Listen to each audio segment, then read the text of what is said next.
Good morning, everyone. Thank you for joining today's panel discussion on building resilience into your career. In this session, the panelists will have engaging conversation with each other as well as with audience, where everyone in the room gets the opportunity to learn from the leaders. Here is the quick introduction of the panelists. Kirti Patil, Joint President, CTO, Kotak Mahindra Life Insurance Limited. She spearheads company's technology and digital functions. She joined the company in 2003. She was instrumental in giving Kotak Life's tech strategy a cutting edge by implementing several transformational initiatives. Her focus throughout is on enhancing customer, distributor, and employee experience. Kirti has won several industry accolades for her initiatives. She holds a bachelor's degree in engineering from VJIT and an MBA from Mumbai University. Welcome, Kirti. Thank you, Amulya. Next, we have Madhu Bindiganavale Manjunath, Senior Director, R&D Network Virtualization, Security Business Unit at VMware. She leads the global test practice for AVI networks, NSX Advanced Load Balance Solutions, enabling customers with high confidence multi-cloud delivery of enterprise applications.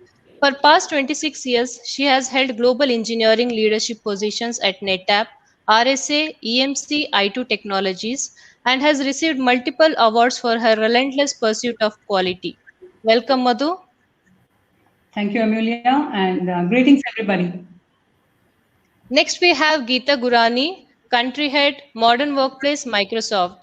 Geeta leads the Microsoft Modern Workplace Business Group for India, which includes the productivity platforms Microsoft Office, Teams, Windows, and Enterprise Mobility. Before joining Microsoft, Geeta worked with IBM for 19 years, where her last assignment was heading AI consulting services practice in India. She is a founder member of three NGOs working in the area of less privileged kids, senior citizens, and working mothers. Geeta holds a Masters of Computer Applications and Bachelor of Science degree. Welcome, Geeta. Next, we have Renu Rajani, Senior IT Industry Leader, Director Women Who Code Hyderabad Chapter. She has 30 plus years of IT experience with Tier 1 service providers and captives. Her leadership roles have included delivery head, COO, sector leader, large account leader, service line leaders with cross geographic teams, and P&L responsibilities. She has also served as independent director, board member at Toyota Financial Services. Renu's first book on software testing with McGraw-Hill received Leadership Award. She holds a BTech degree in computer science from IET, Lucknow University, an MS from Purdue University, USA, and a doctorate from Anna University. Welcome, Renu. Hey, thank you so much, Amulya. Looking forward to the discussions. Sure, Renu. Next, we have P. Ramani, Senior Director, R&D, Customer Partner Programs, VMware India. P. Ramani is an accomplished global technology leader with over 25 years of experience in managing large R&D organizations. His expertise lies in site leadership, grooming high-performing leaders, and delivering high-quality products in mobility, network endpoint management, retail, and satellite communications. He is a passionate innovator. He holds 25 patents, and he also holds a master's degree in computer science from Rochester Institute of Technology, New York. Welcome, Ramani. So, Ramani is also moderator for the session. Without further ado, let's start the session. Ramani, handing over session to you. Sure. Thanks, Amulya, for that lovely introduction of all of us. I mean, it's definitely an accomplished panel, so I'm looking forward to the conversation today. And thanks, everybody, for tuning in.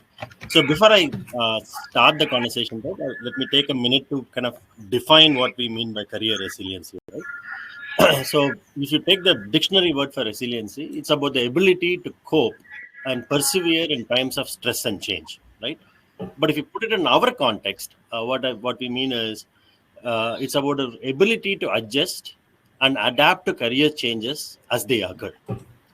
It is about taking charge of your own career path and always staying relevant. It is about understanding the trends and staying ahead. Technology, process, business models, all these things keep changing constantly. So we need to keep up or be left out. So the primary motivator to building resilience should be about having a fulfilling career and living up to your potential. It is not about worrying about job loss, right? So having said that, I mean, you've heard the intro. We have here a panel who have really had a long, successful career, really accomplished set of women. So I want to start, maybe we'll spend the next 15, 20 minutes uh, going over and discussing what is one key life lesson each of you have learned and how that is helpful for others. So I saw in the intro for everybody they're saying the degree. So I really wanted to call out Madhu's degree. Madhu, you have worked in deep technical companies. I mean, it's RSA, it's NetApps, it's Dell, now it's VMware, right? So hearing this, people will assume that you started off with an engineering background and that's how you grew. But I know for a fact that your background or your starting point is economics, and yet you've had a successful career in deep tech technology companies, right? Maybe you can start there and share some life lessons in that area. Sure, Ramani, and thanks once again to the WWC team for providing me the opportunity to share some of my experiences.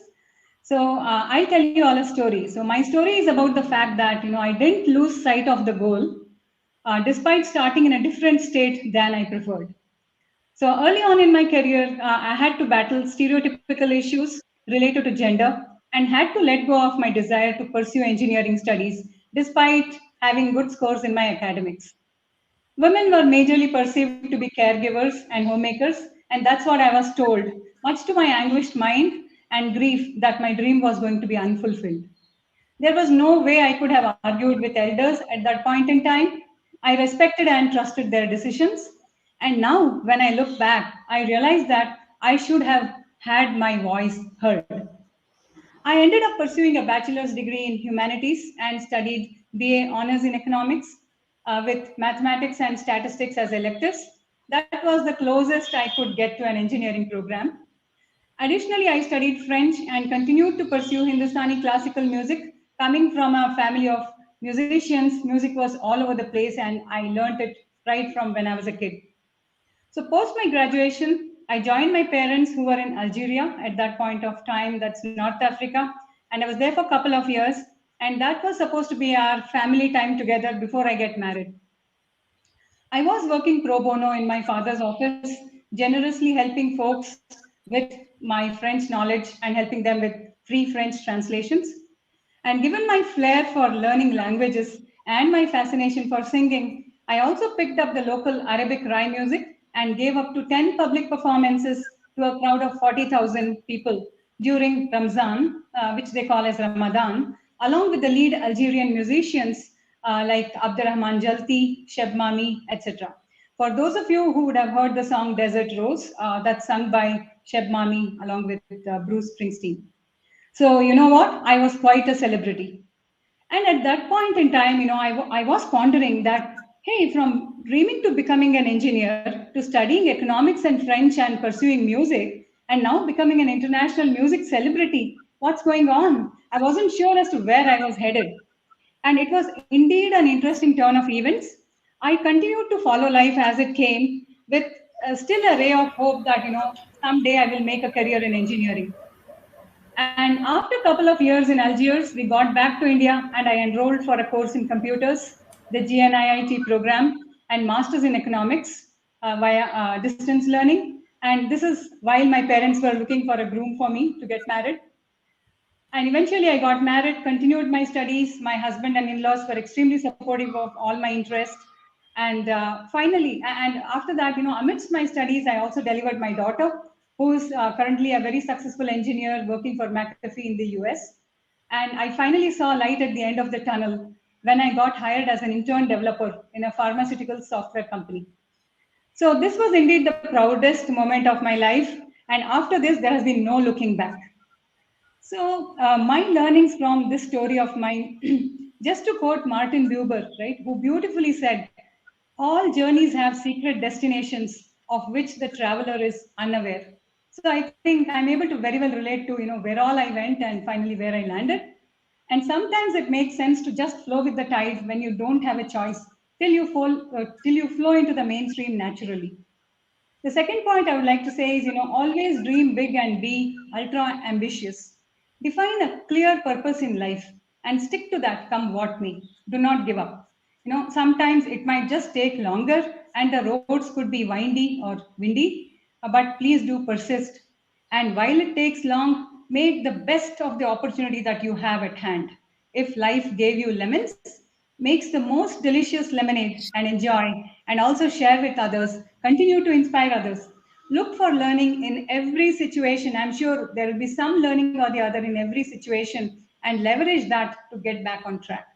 So despite the state in which I started to where I landed, I had the opportunity to navigate through different technologies, multiple domains, and it was a lot of learning that I had to inculcate. I had to spend a lot of sleepless nights, a lot of stretch effort.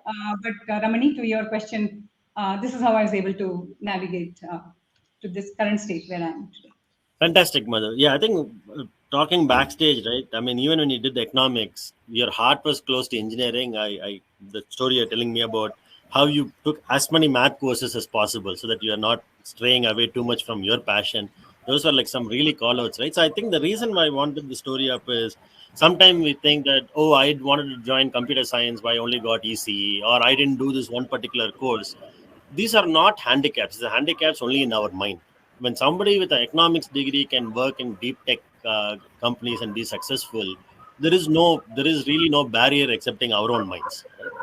So I'll move on. The other challenge that we see, and especially women, is at some point or other, either they get married and have to move, they take a break, or they have family and kids and they take a break. And coming back into a technology company after taking a break, or coming back to any job after taking a break, is a challenge. Kirti, maybe you can talk a little bit about that and what did you learn from that and what can you impart? Thank you, Ramani, and thank you, everyone. And Madhu, that was a wonderful sharing. Can relate to it a little bit because I'll tell you, my story is a little different. I'm an engineer and I got the full support of my family. I wanted to pursue engineering. I pursued engineering. I did my MBA and I joined the workforce. Okay. So, and always we were taught as we grew up that you need to work. Okay. My father said, if you're doing engineering, then you have to work. Okay. You have to make use of your education. So that was always ingrained in me and I took up a job. My husband is also an engineer and MBA. We joined the workforce together. We were classmates, right? 2 years, everything was fine. Both of us were doing well. I would say 1.5 years. And then our daughter was born. We did not have any support at home, right? In-laws were not around. Parents were not around. And I'm talking of 1993. It was difficult to get help. Okay, daycares, professional daycare solution systems were not available. Husband used to travel a lot. I was pretty much working from Mumbai. We thought about it. We said, how do we take care of the daughter? And I was the one who offered, okay, to go slow on my career. I said, I will be with the daughter. He was traveling. I said, you go ahead and you travel. I did not take a physical break, okay? I will call it a virtual break. I continued to work. There were EMIs to pay. And I had a purpose, right? As Madhu said, I had a purpose. I knew that I had to have a career. And I thought if I just gave it up completely, I may not be able to come back because I have so many interests in life. I may just get comfortable doing something else. So I continued, but it was a virtual break. For 4 years, I did a 9-to-5 job, okay? But I kept reading, okay?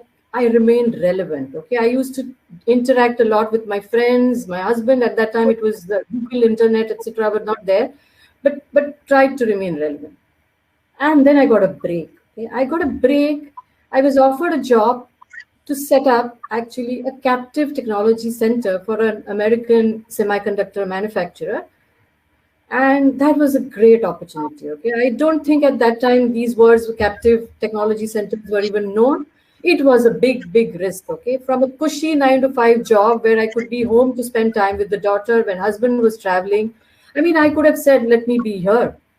But I had that purpose, right? I wanted to do something. And I said, if not now, then when?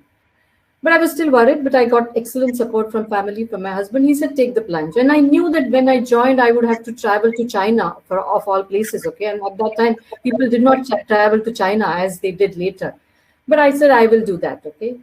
So, and I did that. I worked in that organization for 4 years, set up the captive IT center, traveled across the globe, met different people, worked in different environments, learned technology, learned, that was the Y2K time, right? I mean, learned everything in that period. And that was, I think, a turning point in my career where from a cushy job, I went out. So my message to all of you is, one, take the plunge. Okay, even if you have not done something in the past, I didn't know how to work in China, right? I didn't know the language, right? I didn't know what systems they are going to have, but you will be able to do it. So take the risks, come out of your comfort zone. If you have the purpose and if you have the will to do it, I'm sure you can do it. Believe in yourself, believe in your capabilities. That is the second thing. The third thing I would like to tell you is that we talk of work-life balance, right? The balance is over a period of time. You can't look at a daily balance, right? At that time, if I had said that, oh, I want that balance, right? I want to work for 8 hours. I want to spend 8 hours with my daughter every day. It would not have been possible. But over a period of time, that balance was achieved. When I traveled, I was away from them. When I was here, I was with the family, right? So that is very, very important. Another thing is, don't compare, okay? I took a virtual break. Somebody may not have taken a break. Somebody may take a physical break and come back, okay? Some may not come back, okay? But whatever you choose to do, be happy with your decision, okay? Don't compare with others. And only then you will be able to give your best to whatever you are doing. And I think sky is the limit. There is no glass ceiling, or if at all there is one, it can easily be broken if you have the competence, the conviction, and the courage to come out of all of this. That is my message to all you girls there, and also the men there, right, if there are any. Quick follow-up, Kirti, just like 10 seconds.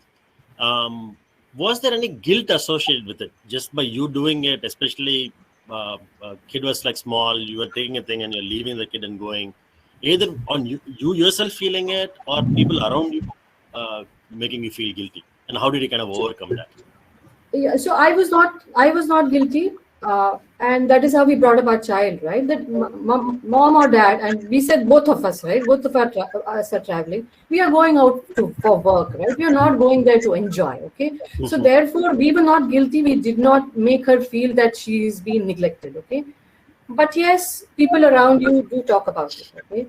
And they do. Like I said, I had excellent support from family. But I mean, till I think she was about 6 years old, she was okay. And then when they start talking in school, right? Open day, parents come, they talk.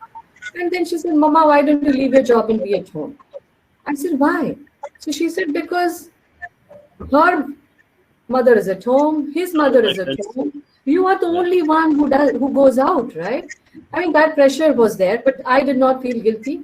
And I think we should not feel guilty. And therefore, I'm saying the choice that you make a informed choice and go ahead. Yeah. And be comfortable and like with it. It's not a balance, right? And the guilt could be otherwise also, Ramani, right? Because if your child is sick and very, very sick, child or somebody, or you yourself are sick, and you're missing an important meeting, right? You don't feel guilty about missing that meeting, right? And similarly, yeah.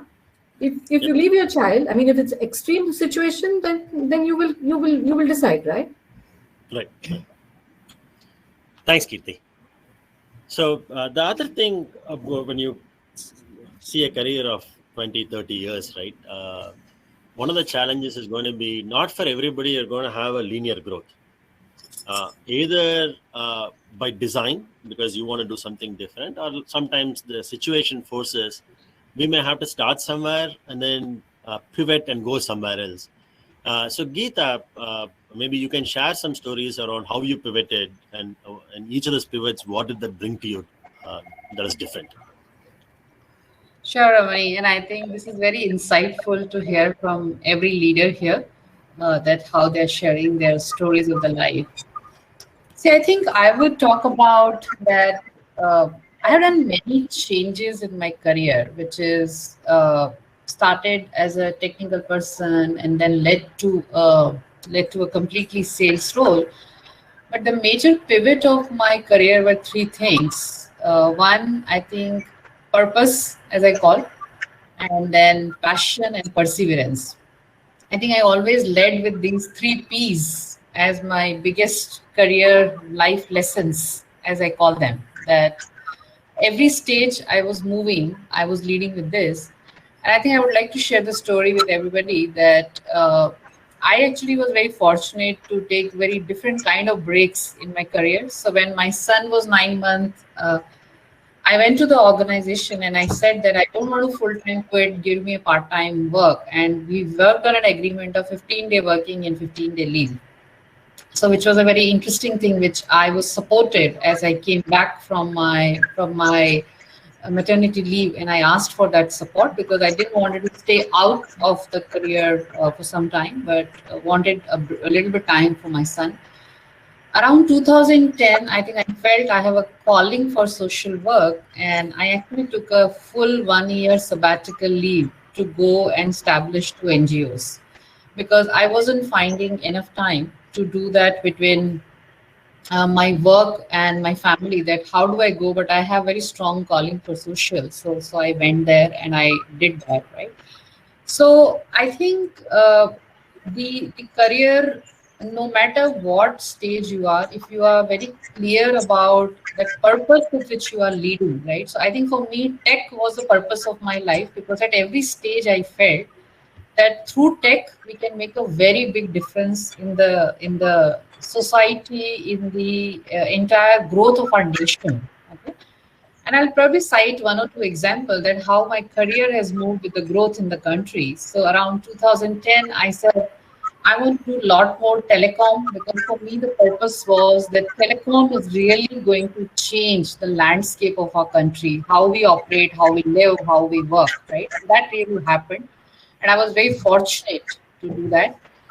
I want to share with many people here that in 2016, I actually took a call to become from manager to IC, back to individual contributor, because I wanted to do deep learning on AI. I said, I want to learn AI. What is this all about? It's a new stuff. I want to learn. But the purpose in my mind was very clear that AI will address certain issues in our life, probably which no other technology can really touch that point in time. So I took that call saying that let's go deep in AI. Let's work with customers to solve certain problems which are sort of unsolvable. So that's what I led with my passion and the purpose part of it. And come to this part when I thought of switching from IBM to Microsoft, I think that was again a sense of purpose because at the stage of 20 years in my career, I just asked myself that what kind of a legacy I want to leave behind.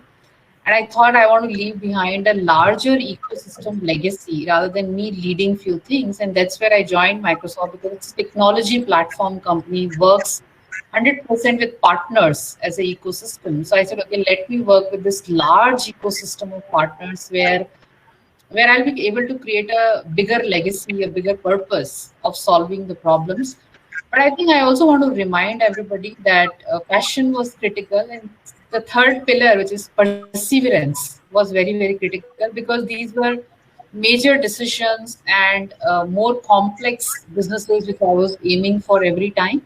So my biggest life lesson is that I led with purpose. I demonstrated my passion in everything I do, but it wasn't easy, and hence perseverance and tenacity was very, very important.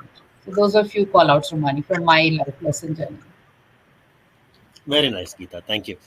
And lastly, any amount of time you spend in a career, it's very hard to say that you'll never have a setback, right? I mean, things will always not go right.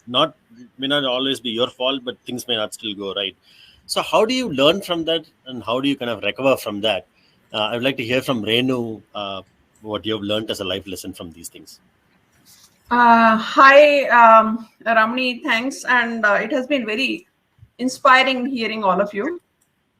Coming to setback, actually, yes, I mean, number of setbacks, but let me talk about the first time when I really felt setback and what I learned from it. So we came back after the family came back after my MS at Purdue University, US, and my first job was KPMG Consulting.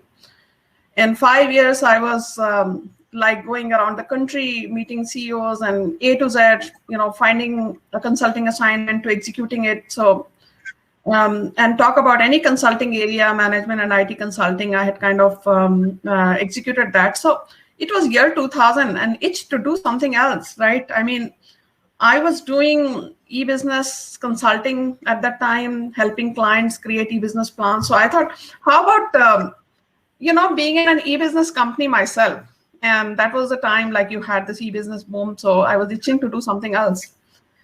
And here was a US company with similar type people, Accenture consulting people who were wanting to start a head office, wanting to start office in India. And the model was that we will bring business from US, partner with some of the IT companies in India and execute. So I was like a country head program manager type, like who will execute with partners. So I went about doing a lot of partnerships, executing business, and also I was in my own consulting world, right? So, but it was like our own little startup. So, and as things would go, you never predicted, and nobody predicted September 11, right? So within 9 months, this World Trade Center attack happens, and things just freeze. I mean, the US business that was coming, like we were not dependent on India business. We just didn't have a model to execute in India.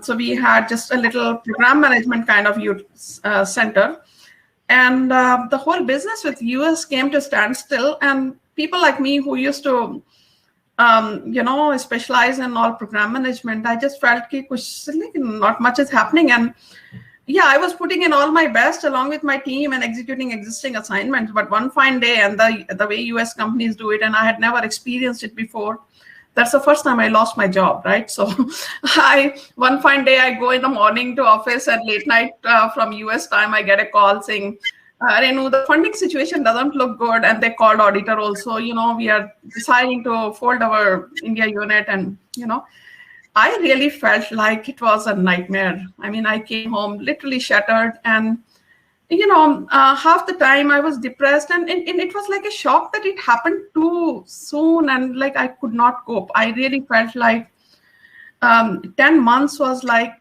10 years of effort, because I had little one kid of 5-year-old, another was 1.5-year-old. So both daughters, and I used to slog like anything. And then I came home with this, and very soon I found my next startup, and which was growing and had better funding. I overcame it in just about a month, but that 1 month was a nightmare. And the second one I went in, and this was a typical year. I mean, the 2001 time frame, I think, keeps repeating every 10 years, but this was like first time that happened to me. So 2001, and then I joined this another startup, and my problem was when I was looking for another role, everybody would say that, oh, Renu, you have played as an MD of this company. You've been, CEO and leader. Now, what kind of role we give you? Nobody would look that a year ago, I was head of supply chain practice. So this only the startup kind of people have little open mindset. So this next startup agreed, okay, Renu, you be head of supply chain. So I was doing supply chain solutions.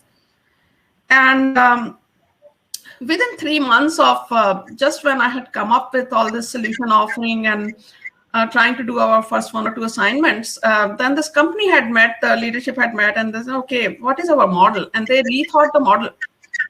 And then all the leadership was called, and I was, this supply chain consulting is a offering we will do in the US, and we want to be pure play in India. So how about, software testing is coming up like anything. So we want you to head software testing and also certify the company with CMMI level 5. And frankly, I had not heard T of testing, frankly. I mean, I used to do consulting assignments where we implemented ERPs and user acceptance tested it. Yeah, I had a background of software development first 5 years, but independent testing I had not thought of. right? And so I did that. So what I'm saying is this setback of this coming out of one startup, reestablishing in another one, going through this questioning of, now what next? You've been a top leader, and reestablishing, and within 3 months going through this, change. And the question I was asking myself was, should I go back to another company and another role of supply chain, or take this software testing role that is offered to me? So I took it. I thought, okay, nothing to lose. So one thread that continued from then on, the disruption happens. You can disrupt yourself, or a company can give you a role which is in line with company's need currently, and that may disrupt you. But that has become a norm. And going back to that 10 months where this was the first time from a cushy career to choosing to be in a startup and losing job. I mean, those are the things I think that have taught me the most. So setback cannot be a setback.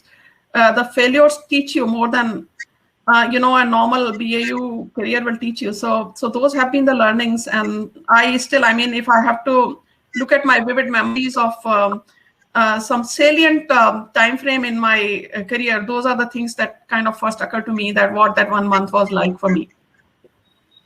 Very nice, Renu. And I think what I heard loud and clear is, even if you're in a comfort zone, if you're following your passion, take a chance, right? I mean, things could go wrong, but 9 out of 10 times, even if it goes wrong, you're learning from that, and then you can build on that for your whatever your next step in your journey is, right? So I think great lessons here.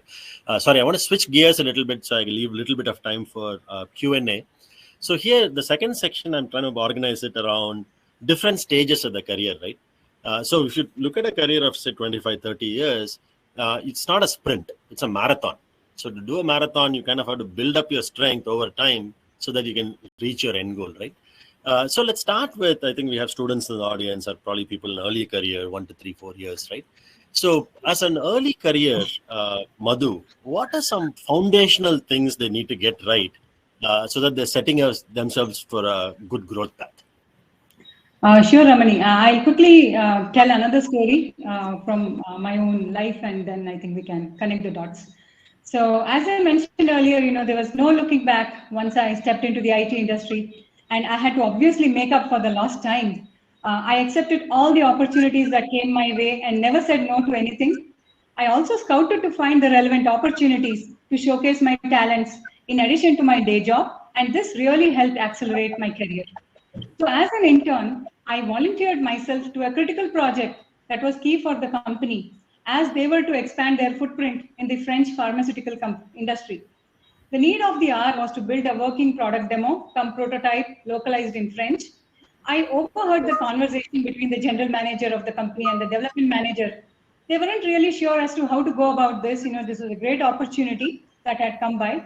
Basically, they needed a person who could code, as well as someone who was well conversant in French to be able to build a meaningful demo. I gathered courage and volunteered myself. I reached out to the general manager during the lunchtime and told him that maybe I could do this if he allowed me. And, I still remember that situation. He glanced me from top to bottom. And, I think the thought running in his mind was, oh my, what a cheek, this intern has to come to me and volunteer for this kind of an opportunity. This is, do or die for the company. And with a great deal of hesitation, he did agree. And he allowed me, and he told me, like, look, I give you 10 days to complete this project. And what I did is I just went all out. I used to even bring my baby to the office over the weekend, and my colleagues used to take care of her. I was able to complete this project in 5 days. And to everyone's surprise, the demo went very well. The customer was overjoyed and signed up for a multi-million-dollar deal of worldwide license of this particular product. And this was the turning point in my career. And I was offered a full-time role with the title of the coveted software engineer, the word engineer that I was so much longing to see getting associated with me in my life. So I was ecstatic, and my joy knew no bounds. And after this, there has been no stopping, and I have aggressively pursued goals, to grow out of an individual contributor role into a global leadership role. all along, as I said, I've been extremely open to opportunities, and I have grabbed them wholeheartedly just because my desire was to learn, deliver, get noticed, recognized, and grow up. And while all of this happened, I continued to study. I pursued an MCA and an MBA and several courses on programming and technology to keep myself relevant. And when now I look back, it looks like, I was pretty hard on myself. Now I realize that. And some my learning points are like volunteer for opportunities in areas that you are confident of, as long as they are relevant to the business. And my call out to the students and folks in their early career phases: know your game well. Be confident in the subject area, the project that you are working on. This will give you the confidence to rise despite any odds that come by. It's very, very necessary to build a strong foundation with a long-term strategy. Very similar to the way we build or construct our houses. Foundation is the key. And with deep tech skills in early years, as this will help you sustain and grow up over a long haul career. And secondly, be conscious of your skills and abilities. Introspect and understand, what are you good at, and apply them to add value to the business, because it will come to you naturally, right? And have the will to excel and the determination to succeed. And the third thing I would say, which I've been observing, right? Do not get yielded to temptations to change jobs very frequently, because a rolling stone will gather no moss. Focus on the big picture and the impact that you are able to make to the business. Be committed to your job for a logical extent of time, till you believe that you've gained the necessary knowledge and confidence to navigate your career into an entirely different direction. And build your networks. Don't be in a silo. Even Anu spoke about this, right? So invest in understanding people and the diverse personalities around you. Observe, absorb, and inculcate any best practices that you come across. And lastly, please do not miss out on your childlike curiosity, right? Ask questions. Be open to learning, open to experiment and learn from failures. This will make you truly resilient and will help you achieve your goals. These were some of my learnings that have really helped me accelerate in my career. And I would like to definitely call this out to all the students and all the early folks in their early career path.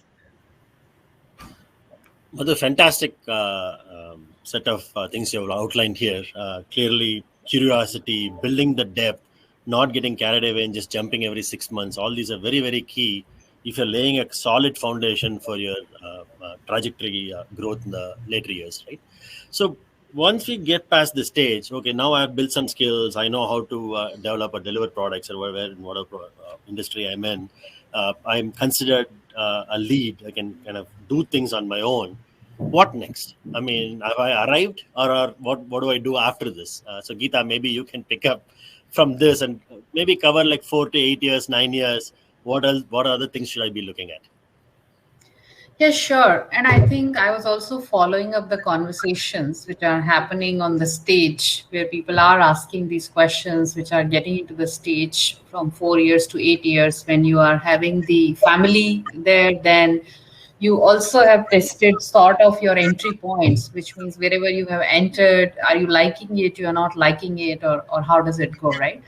I think aside from personal experience, because my journey have been a little bit change driven, and as I was saying, that I was very passionate about learning new stuff, so I was changing.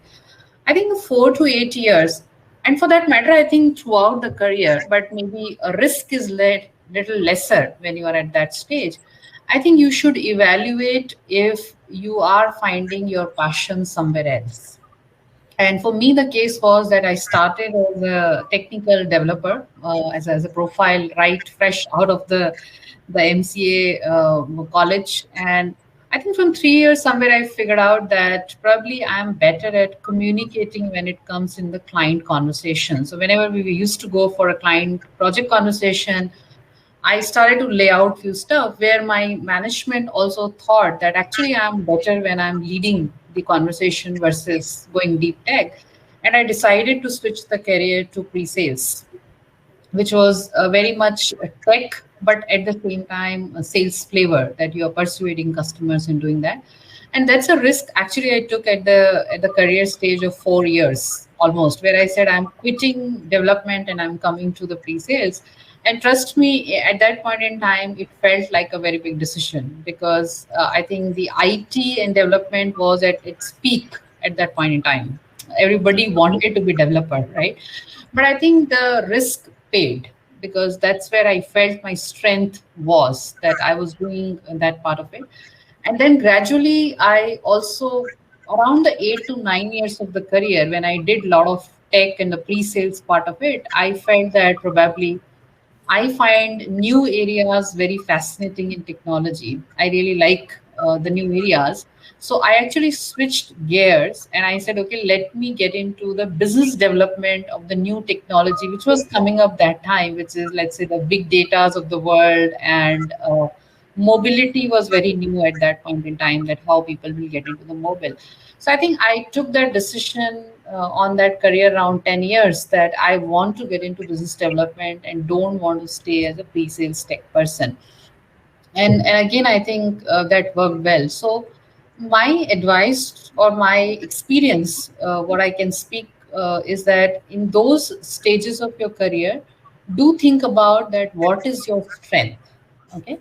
And I think I will go back to what Madhu was also saying, that don't switch jobs every 6 months, but also don't stay too long, because then you might not find the different experiences being in your scene, if I can call that way, which are adding up to the larger picture, if you want to go on to the larger picture. And my usual principle is that I apply for a job, a new job, where probably I carry 60% of something which I know which will add value to that. 30% I go with a mindset saying that I need to learn new. It's completely new for me. And 10% I always leave for the job. That on the job I will learn. I can't be 100% right. And that's where I think I have changed roles which are very different functional role change as well. In the same company, changing the different business units. So my call out to all the youngsters and 4 to 8 years will be believe in yourself and take risk. I think it might be worth in few cases. And even if it doesn't work, you can always fall back to where you were. I Yes. don't think so that you don't have a way to go back. So that's largely, Ramani, would be my Fantastic. I think both of you are saying the same thing. I think this is like a T model, right? You build some depth, so you have something to fall back on. You're saying go experiment and learn new functions, because your passion may be something else, even though your degree may be where you got started. Madhu's point about not moving around, I agree with your point. We have to move around, but move around because that is bringing you something that you want, not Yeah. just chasing the dollar or chasing the rupee, right? So I think these are all fantastic lessons. So, So Ramani, let's, maybe I will just add one last minute, which I want to share with everybody, which I do as a practice till today. I always have a running CV where I say that this is my CVs, and I also write that for my next role, what experience I want to gain, which is missing. So that running CV really helps me. Okay, fantastic. Fine. So we have done this now. Then people might have taken a break, come back. We have sort of developed ourselves in a team model. Now I have 10 plus years. I'm trying to decide between an IC as a manager. That's a classic question that people ask. But now I'm noticing there's a lot of people, similar experience. How do I start to set myself apart? Now my vision now has to be, I've survived, I've grown, I've flourished, but now I have to set myself up for the next 15 to 20 years. So maybe taking through the 10 to maybe 15, 20 years kind of a journey. Renu, maybe you can pick it up and tell us, what do I need to do now to now start beginning my journey towards leadership? Hey, thanks, Ramani. So, continuing from where I left in the previous question you were asking. So, typically that was my around 10-year experience stage where I felt this itch to get into this startup and yet another startup. And that is what kind of, I would call it more a need to experiment. Maybe a lot of people, actually, there are different kind of people. There are people who will say, like, I have this 4-year-old, 8-year-old kid, and there's so much responsibility. Why take chance and just let the life be where it is? And there are people like me who would say, what is there to lose? Let me just take risk and anyway, I have to have support system if I have to work. So why take it easy and a smaller job? Why not, take risk and do more? So that is what led me from one startup to another. And this thing of getting into testing, which was kind of uncharted territory, actually got me into a, it's like a serial growth mode. Every 2 years, my team was multiplying like 10 times. I started out with 30 people, and the next job was with IBM. And there again, I built it almost from scratch. And within 3 years, my testing team in IBM was around 4,000 plus, cutting across 250 plus clients in global delivery. So there was so much of experimentation, learning.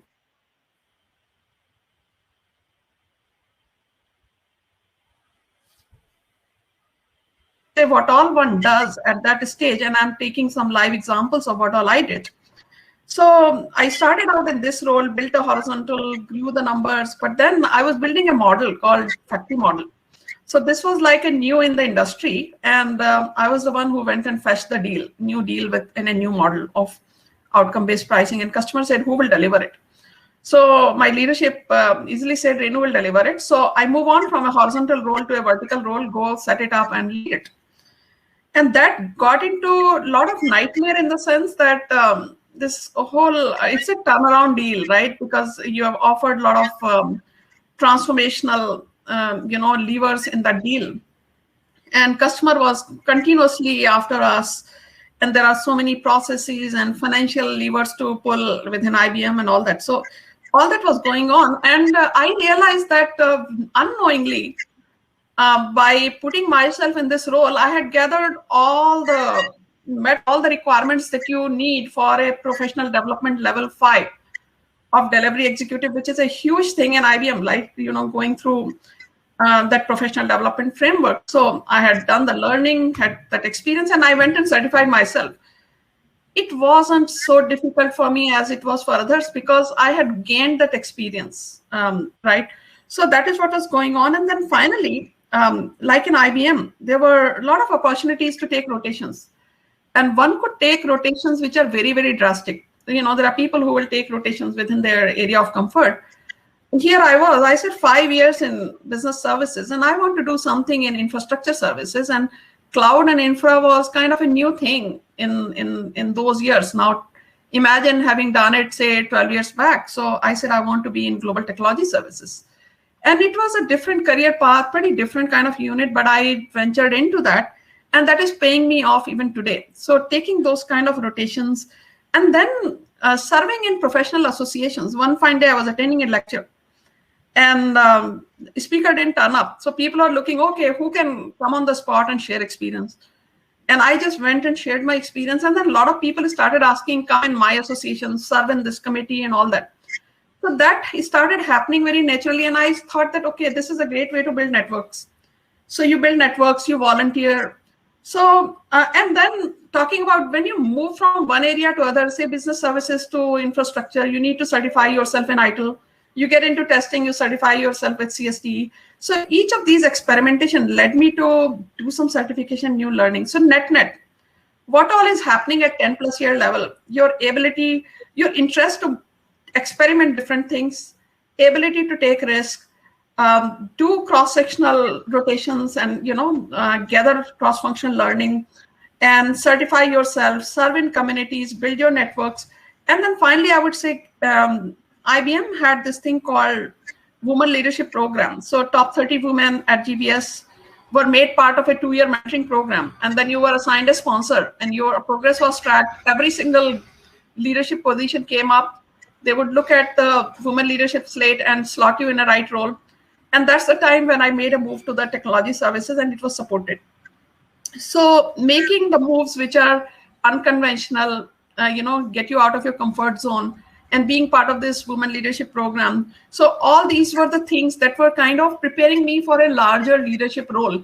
I know that in this panel, there are others who will talk about actual leadership, but these are the things that I did between 10 to 15-year kind of experience level that got me into more serious leadership roles later. So thank you, Ramani. Over to you. Fantastic. I mean, we could listen to all of you all day. But let's say we have followed all your advice. You have got there. I think now we are starting to smell that rarefied ad, right? So I'm going over to you, Kirti. So now I think I have my sights set for something big. I want to become a VP. I want to start looking at the C-level suites. Now, what are things that all the things I've prepared for is great, but is that enough, or is there some more things I need to put in the thruster to get me that break the glass ceiling, as you will, and get there?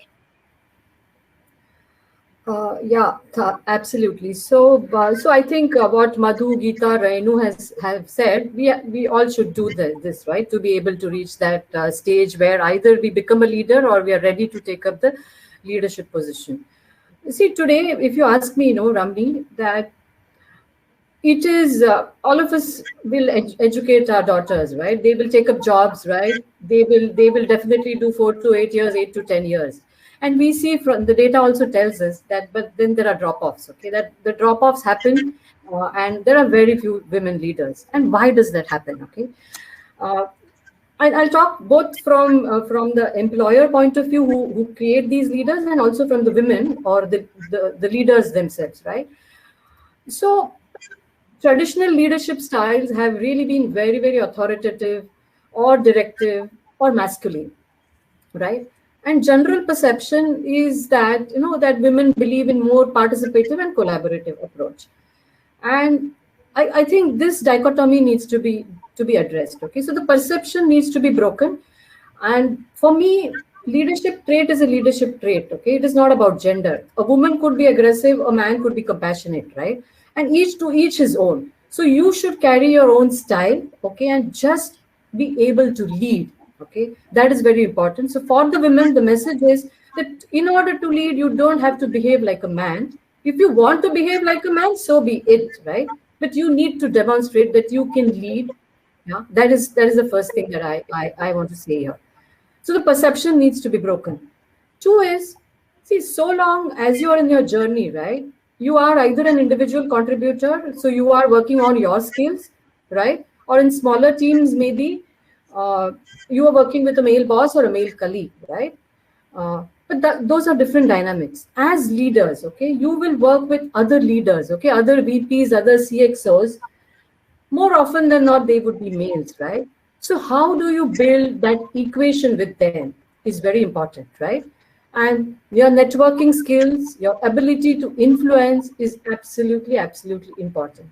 Just because you have become a leader doesn't mean that you leave your core competence, because that is what has brought you here. And especially in technology, you need to be at it, okay?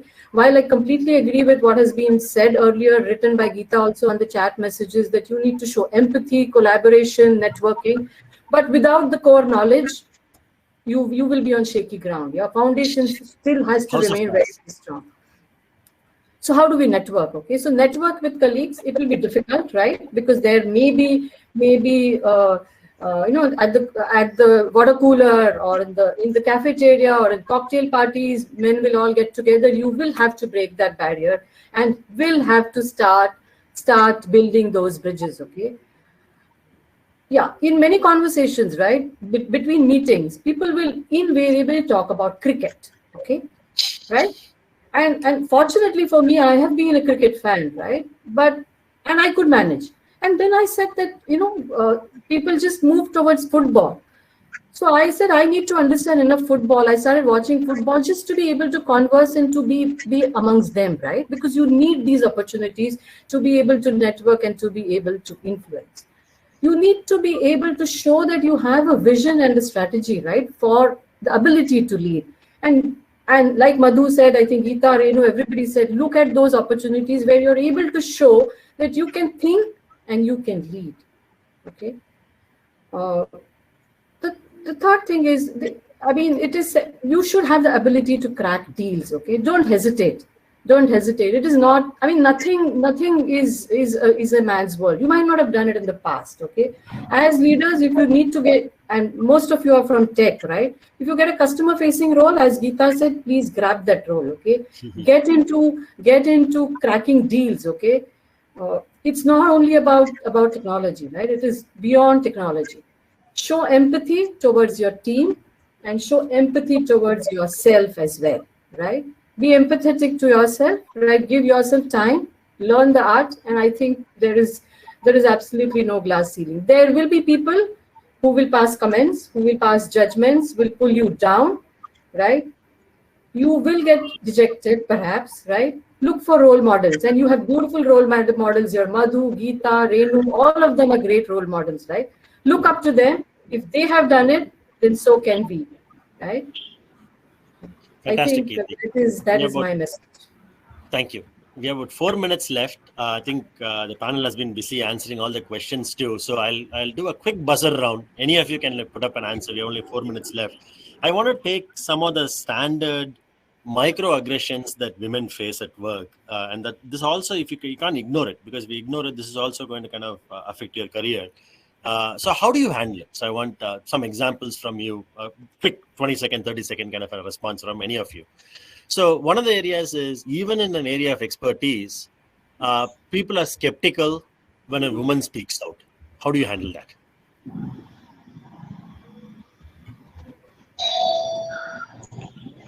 So there are multiple instances. So there are multiple instances that when I get introduced to someone, they ask me, "Hey, are you from HR?"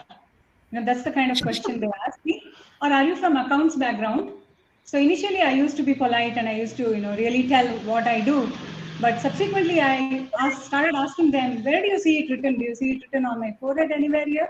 I mean, then I used to tell them that it's not right to make those assumptions. And let's have a candid conversation, and I can walk you through like what I do. But I used to give them back a piece of advice. That's how I've dealt with it, Ramani. Fantastic, Madhu. Another thing is, in the garb of being helpful, a lot of times, knowingly or unknowingly, men have condescending comments about how people work or how people have to handle their homes, things like that. How do you handle that? I mean, have you seen a situation like that? And if so, how did you handle it? So it happens all the time, but I don't believe it happens only to women. So condescending comments come to a lot of newcomer junior men as well. So first of all, absolutely. Go ahead. So not making assumption that it is only for women and taking it wrongly. I just, it's just nice to keep it as a nice conversation and not make too big fuss about it. So that's how I handle it. Okay. So I think I would like to say something here, Ramani. I think you have to just show. So, I had technology for Kotak Live, right? And if I'm making a presentation and somehow the video conferencing system doesn't work, right? Some man will get up and want to help me. I said, no, I can do it, okay? And I do it. Okay, that is how you have to show. Sure. The other common problem is women a lot of times feel that they get talked over. I mean, I remember the vice presidential debate where Kamala Harris to Mike Pence said, "I'm speaking," right? I mean, that's a classic way of saying that, hey, you guys are talking over me. And the work also sometimes get less acknowledged. Is there anyone who has handled that? I just all the time say, whenever somebody talks over, I say, "Can you allow me to complete? I'm still not done," and complete it, and just give a very firm look to the people around, and it's okay to be firm. So maybe they may say, "Oh, he's trying to be very aggressive or whatever," so be it. I make my point when I need to. Okay. So Ramani, I just want to add to what Renu just said. I think there's also a premise with which we enter in the meeting as an individual, men or women, irrespective. I think people get talked over, as Kirti was saying, that if we lack sometime competency. I have not come across a men or a gender-related issues on that front, but I think I've always come across situation where competency is a challenge, and hence people try to push harder to one over the other. So I think it's all for all of us to enter and create our personal brand, that how do we want to be perceived and how we would want people to really lead us. So that's one point. I think we lost Ramani somewhere. I will just till he joins back. I will say that sometimes when you don't get an opportunity, I'll keep raising my hand, okay, till I get that opportunity. Yeah. So we are up on time, Renu. So should we just log off or?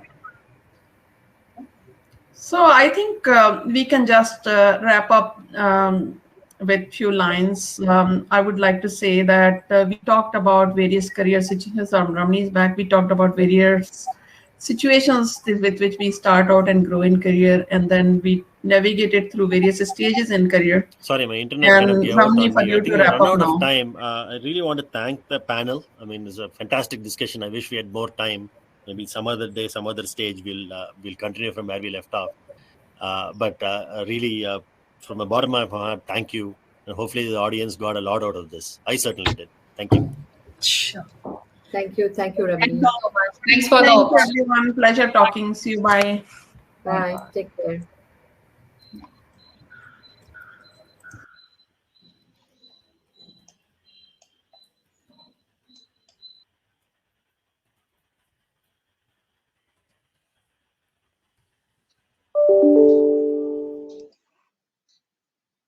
Thank you, panelists, for providing such a wide perspective on building resilience into your career. The key takeaways from the session are: when you don't have choice, flow with the tide until you join the mainstream. Have purpose, make use of your education. Stay relevant, be in your capability. Don't compare with others, be happy with your decisions. Observe, absolve, inculcate best practices from the connections. Be curious, have a running CV for the next role. Break the glass ceiling, carry your own style, and lead your own way. And the last one, be empathetic to yourself and to others. I hope everyone enjoyed this session. It will surely help us to inspire each other and grow together. Thanks again. Stay tuned to many more informative sessions ahead.